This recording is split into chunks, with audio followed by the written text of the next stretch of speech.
Morning to all of you. आप सबका स्वागत है इस चैनल पे।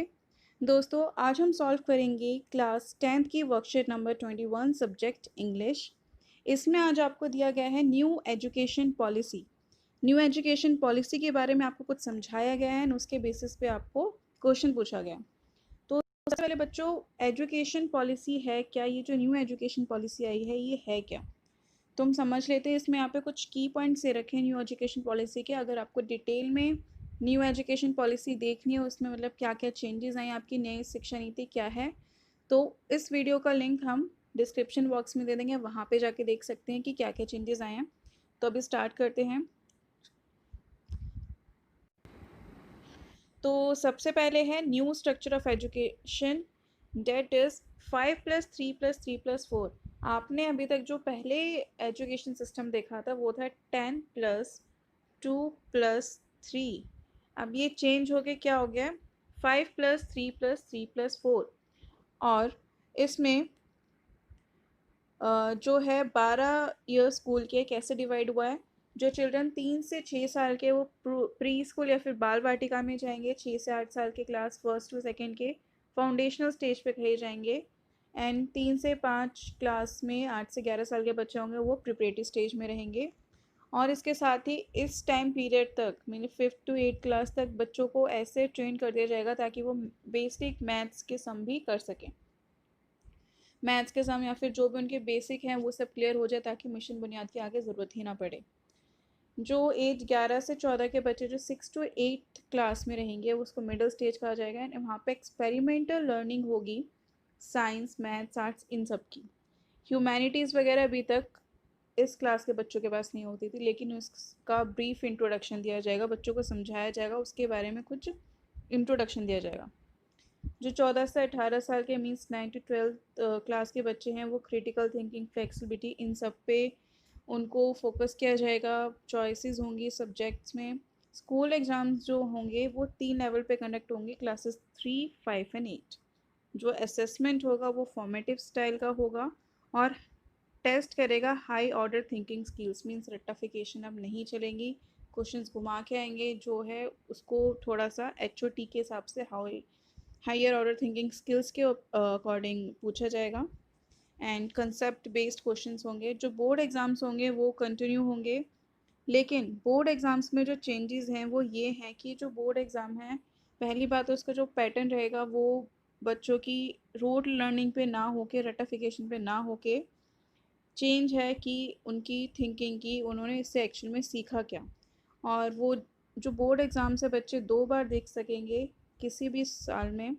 और जो एक जो होगा मेन एग्ज़ाम होगा और एक होगा उनका इम्प्रूवमेंट एग्ज़ाम, अगर बच्चों को ज़रूरत लगी तो। नेक्स्ट चीज़ इज़ कि जो बच्चे हैं उनको 8वीं क्लास तक उनकी लोकल लैंग्वेज, जिस लैंग्वेज में वो या फिर जिस एरिया में रहते हैं वहाँ की जो लोकल लैंग्वेज है या उनकी जो मदर टंग है या फिर हिंदी है, तो उसमें उसको पढ़ाया जाएगा। ज़रूरी नहीं कि वो इंग्लिश में हो, चाहे वो प्राइवेट स्कूल क्यों ना हो। ठीक है।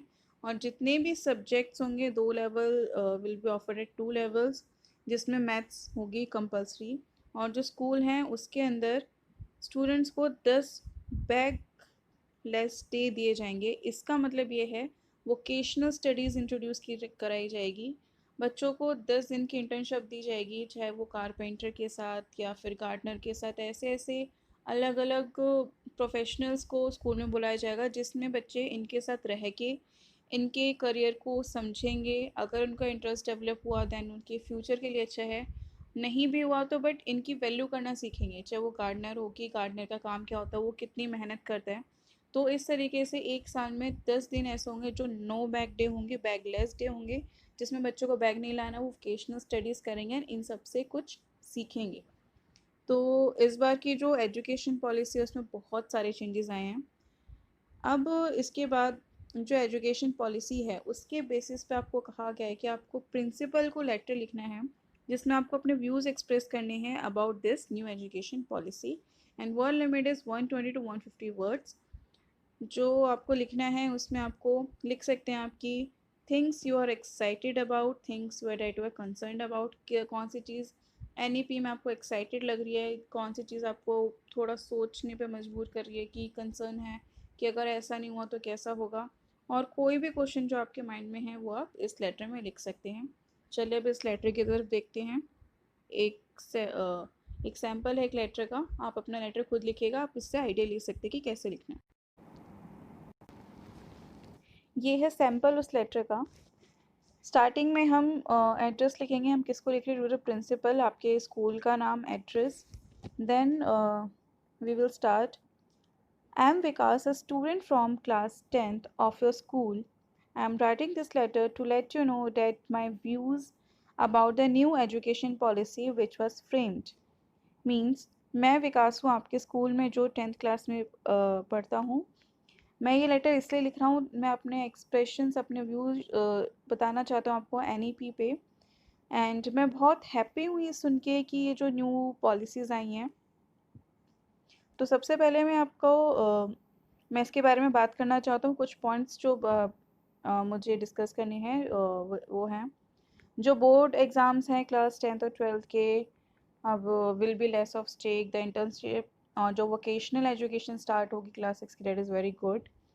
And extra curricular activities and vocational streams भी आएगी। एंड साइंस और आर्ट्स स्ट्रीम में भी इतना ज़्यादा डिफ्रेंसिएशन नहीं होगा। अब किसी बच्चे के पास अगर साइंस है तो साथ में वो आर्ट्स की भी स्ट्रीम चूज़ कर सकता है, मीन्स वो फैशन डिज़ाइनिंग भी साथ में कर सकता है। And I am happy and बहुत, मैं खुश और उदास दोनों ही हूँ।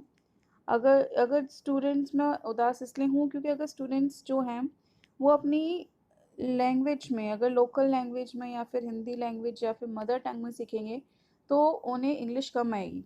एंड एज़ यू नो कि जैसे जैसे हम मॉडर्नाइज हो रहे हैं, हमें इंग्लिश की नीड ज़्यादा है, तो इंग्लिश पे से ध्यान कम हट जाएगा। जितने भी मॉडर्न स्कूल्स या प्राइवेट स्कूल्स देखे आपने, उन सब में यही है कि इंग्लिश बच्चों को स्टार्टिंग से सिखाई जाती है, फ्लुएंसी बहुत अच्छी होती है बच्चों की। तो मेरा एक कंसर्न यही है इसमें कि मदर टंग वाला, कि लोकल लैंग्वेजेस वगैरह ना यूज़ हों, या फिर यूज़ होंगी तो उसके साथ इंग्लिश लैंग्वेज पे से जो ध्यान हटेगा उसकी वजह से बच्चों को फ्यूचर में दिक्कत हो सकती है। और मुझे खुशी इस बात की है कि जो बोर्ड एग्ज़ाम्स है ज़्यादा दिक्कत वाले नहीं हैं। और इवन जो साइंस एकेडमी, साइंस आर्ट्स और कॉमर्स हैं, वो उसके अंदर भी कोई सेपरेशन नहीं रहा। Thank you ma'am for patiently reading this letter, looking forward to attend the school soon, regards Vikas. दोस्तों ये था letter, reference of the letter. आप ये कॉपी पेस्ट मत कीजिएगा, इसमें कुछ चेंजेस करके कर सकते हैं, बट प्लीज़ कॉपी पेस्ट मत कीजिएगा। ये आपके लिए होमवर्क है, खुद से सोचिए एंड करिए इस होमवर्क को। एंड ये वीडियो देखने के लिए thank you so much. Video पसंद आए तो लाइक कीजिए, चैनल को सब्सक्राइब कीजिए। कल नेक्स्ट वीडियो में फिर से मिलेंगे। Thank you.